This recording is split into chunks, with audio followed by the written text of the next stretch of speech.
saya Enita Gunasana.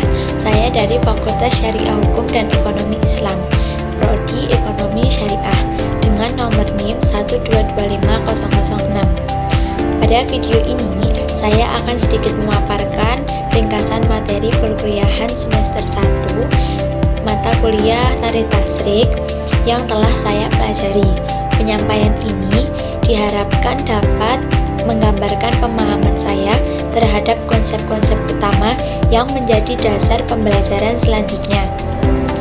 Pada pembelajaran Tarikh Tasyrik, ada beberapa materi pokok yang akan saya jelaskan. Tetapi sebelumnya, saya akan menjelaskan apa itu Tarikh Tasyrik. Tarikh Tasyrik adalah kajian sejarah hukum Islam yang menunjukkan proses lahir dan berkembangnya syariat Islam secara bertahap dan kontekstual. Ilmu ini menegaskan bahwa hukum Islam bukan sistem yang statis, melainkan dinamis, responsif, dan relevan sepanjang zaman. Tarikh Tasyrik berfungsi sebagai ilmu pengantar dan analisis dalam studi hukum Islam karena membantu mahasiswa memahami konteks lahirnya kaidah fikih dan metode penetapan.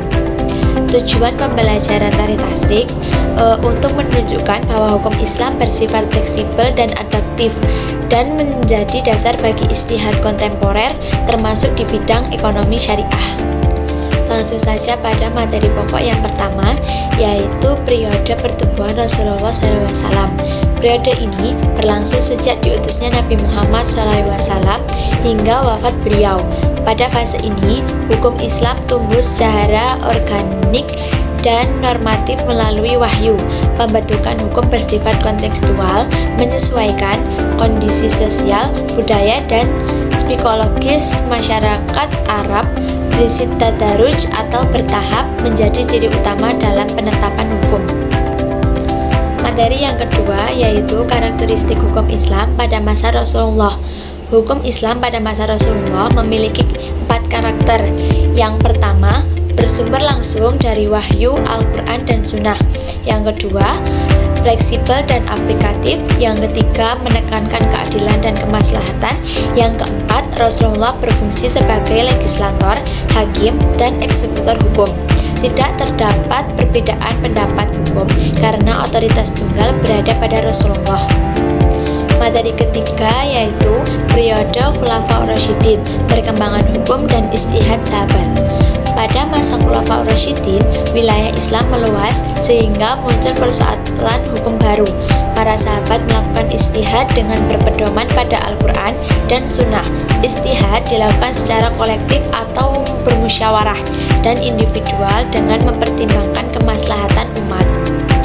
Materi yang keempat yaitu mekanisme penyelesaian sengketa dan ijtihad sahabat. Penyelesaian sengketa dilakukan melalui 4 cara, yaitu cara yang pertama, rujukan pada Al-Quran, yang kedua Sunnah Nabi, yang ketiga ijma' sahabat, yang keempat ra'yu atau ijtihad rasional. Pendekatan ini menunjukkan bahwa hukum Islam sejak awal bersifat dinamis dan responsif terhadap realitas sosial. Materi selanjutnya yaitu periode Bani Umayyah, hukum politik dan situasi peradilan. Pada masa Bani Umayyah, hukum Islam mulai dipengaruhi oleh kekuasaan politik. Lembaga peradilan dibentuk secara administratif dan jabatan qadhi diangkat oleh penguasa. Kondisi ini memunculkan pemisahan relatif antara ulama dan penguasa serta berkembangnya ijtihad individual dari berbagai wilayah. Materi selanjutnya yaitu komplikasi hukum ekonomi syariah. Komplikasi hukum ekonomi syariah merupakan upaya kodifikasi norma fikih muamalah agar dapat diterapkan dalam sistem ekonomi modern. Prinsip utama yang dikomplikasi yaitu meliputi larangan riba, prinsip keadilan dan transparansi, akad-akad syariah seperti murabahah, mudharabah, musyarakah. Tujuannya adalah menjembatani hukum fikih dengan kebutuhan praktik ekonomi kontemporer. Materi selanjutnya yaitu peraturan perundangan terkait bisnis ekonomi syariah. Negara berperan melalui regulasi formal untuk memberikan kepastian hukum bagi ekonomi syariah.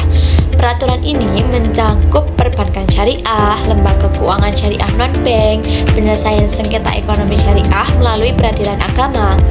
Regulasi ini menunjukkan integrasi hukum Islam dalam sistem hukum nasional. Kesimpulan dari materi-materi yang telah saya sampaikan yaitu perkembangan hukum Islam berlangsung secara historis, dinamis, dan kontekstual, dimulai dari masa Rasulullah yang bersifat wahyu, berlanjut pada istihad sahabat, hingga kodifikasi dan pembaruan di era modern. Dalam konteks ekonomi syariah, hukum Islam tidak hanya berfungsi sebagai norma religius, tetapi juga sebagai sistem hukum yang aplikatif, didukung oleh fatwa ulama, regulasi negara, dan lembaga peradilan. Dengan demikian, hukum Islam memiliki kapasitas adaptif untuk menjawab tantangan zaman tanpa kehilangan nilai dasarnya. Demikian presentasi yang dapat saya sampaikan sebagai pemenuhan tugas perkuliahan. Semoga materi ini dapat dipahami dan bermanfaat. Terima kasih atas perhatiannya. Wassalamualaikum warahmatullahi wabarakatuh.